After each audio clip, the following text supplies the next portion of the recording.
Basebo ne banyaba batulabira batuliza tulina omuwandiisi William Gaston Baguma. Omuwandiisi tulina ensonga olunaku olwaleero.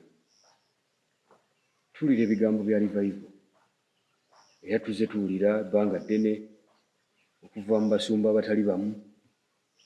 Revival y'ekkanisa yakutandikira mu Uganda. Ebigambo bino bya revival muwandiisi biri bitya? Ye revival kye ki?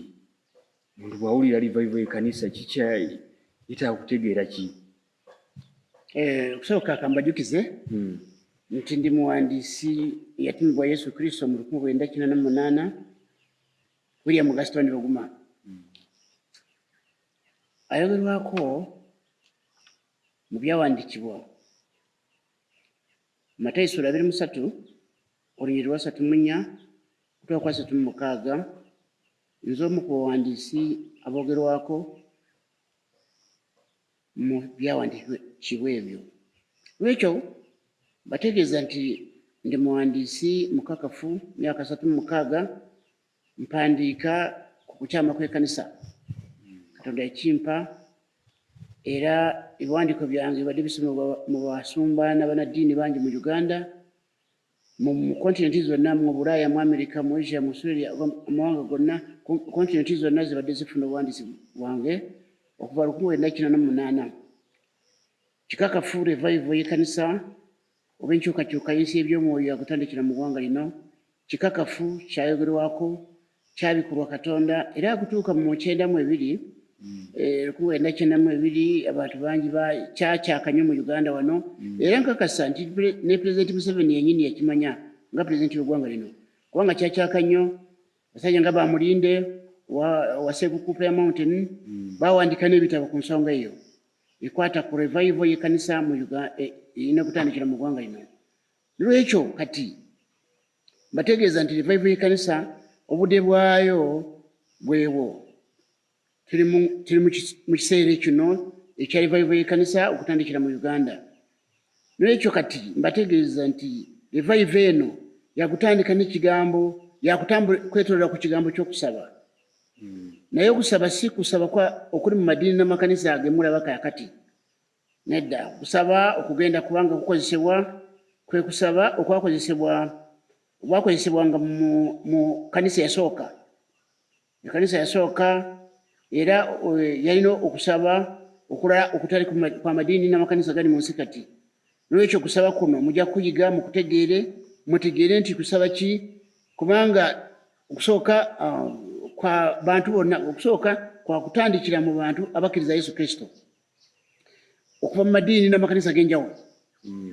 Bonna kasa oba nti bakkiriza Yesu Kristo nga ye mulokozi w'ensi eno era nga yafa n'azuukira nga alina kudda nate okusala omusango. Kati olina okumanya nti revival bw'ekitundu oba gw'oteekeddwa okulaba nti kikukwatako kintu kino kya revival y'ekkanisa.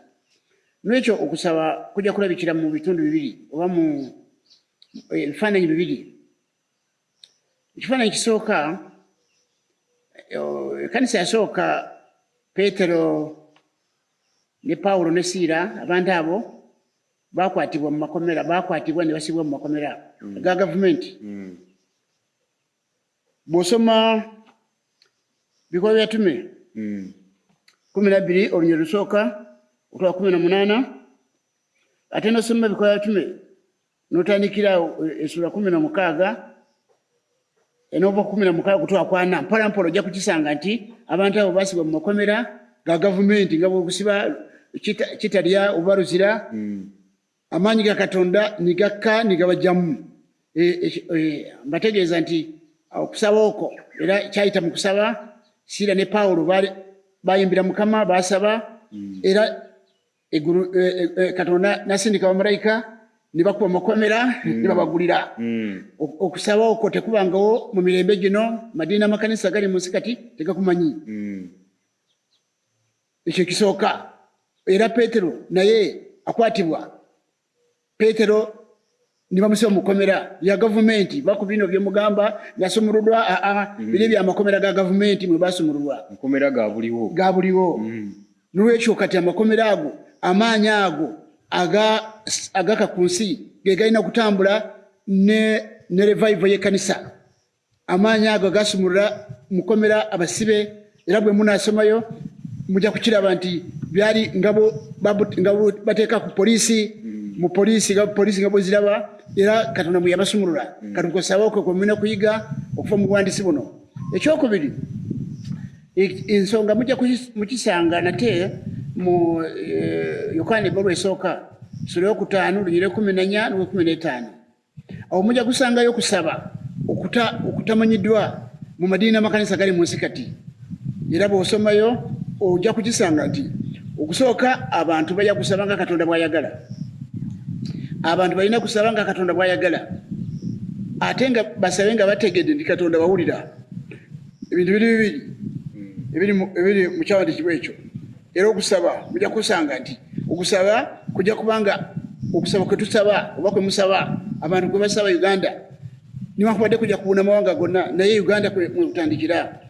Mutegedde nti okusaba okusooka kujja kubanga kwe kuli kwali mu kanisa okuleetebwa mu buwandiisi buno si kwa madiini n'amakanisa gali mu nsi kati naye okusaba kwakozesebwanga mu kanisa yasooka y'abatume yasobola okusumulula Peetero, Pawulo, ne Siira mu makomera ga gavumenti era abasirikale abaprison ne beewuunya ne baleba ekizibu ne bafuna okutya kunene.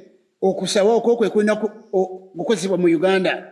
Abantu balina kuyiga abalina okutegeera ekyokukola bategeere tutambula tutya mu kusaba kuno. Ekyensembezayo kino bategeezeza nti okusaba abantu okusinziira ku kyawandiikibwa ekyo kye mbawadde nkiddamu Yokaana ebbaluwa esooka sura yokutaano olunyiriro 14 okutuuka 15 abantu bannayuganda mulina kuyiga kusaba nga Katonda bw'ayagala ate musabe nga musoose kumanya nti Katonda bawulira oba nedda. Kubanga okusaba kuli mu madiini n'amakanisa abantu basaba busabi nga tebafudde kumanya oba Katonda kwe kusaba kwayagala oba abawulira oba nedda.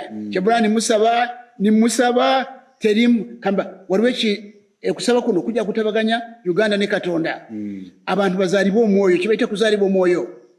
Abantu bazaalibwa omulundi owokubiri amaanyi ga Katonda gatambule mu bo akajja kukyusa ensi akajja kukyusa Uganda abantu basobole ekkanisa yasooka nga bwe yatambula erabikeko mu Uganda erabikeko kuba bategeeza nti revival erina kubeerawo kubanga amakanisa n'amadiini agali mu nsi kati gakyama abagolozi ba Yesu Kristo bakyama bava mukubo ensonga lwaki revival erina kujja. Mbategeeza nti zino njawukana ze mulabe ziri mu bo abagolozi ba Yesu Kristo bali mu nsi kabonero ka kukyama kwabwe kyekiva revival yeetaagibwa Katonda gyetaaga akomye okwagalana n'obumu n'obutuukirivu n'emirembe mu kanisa. Ekkanisa eri mu bikola by'abatume njagala ogisomeyo ssuula 9 erabikeko mu Uganda ne mu mawanga gonna. Bikola by'abatume ssuula 9 n'olunyiriro 31.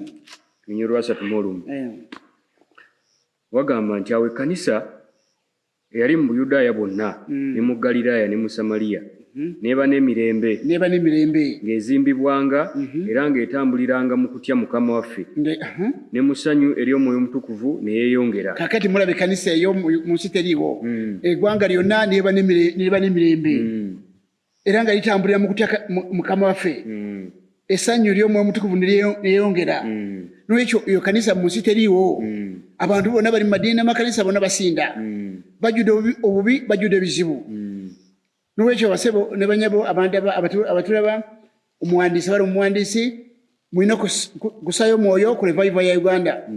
Mbategeeza abantu bayogerako naye abantu abasumba banadiini bali mu nsi balalambadde tebajjukira sitaani abazibya amaaso olw'essente zino ze mulaba ze basiba bakuŋŋaanya mu bantu. Mbategeeza nti kati kiseera kya revival kyekyo revival y'ekkanisa mulina kwekenenya ebigambo by'omuwandiisi. Omuwandiisi oyogedde ku kigambo ky'okusaba.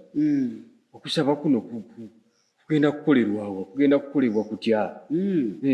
Bagamba kifo ki bantu kubanga kulabise nti kwa Uganda kakati omanyi buli kintu kibako abakulembedde. Buli kintu kyonna kikolebwa kibaka bakikulembedde.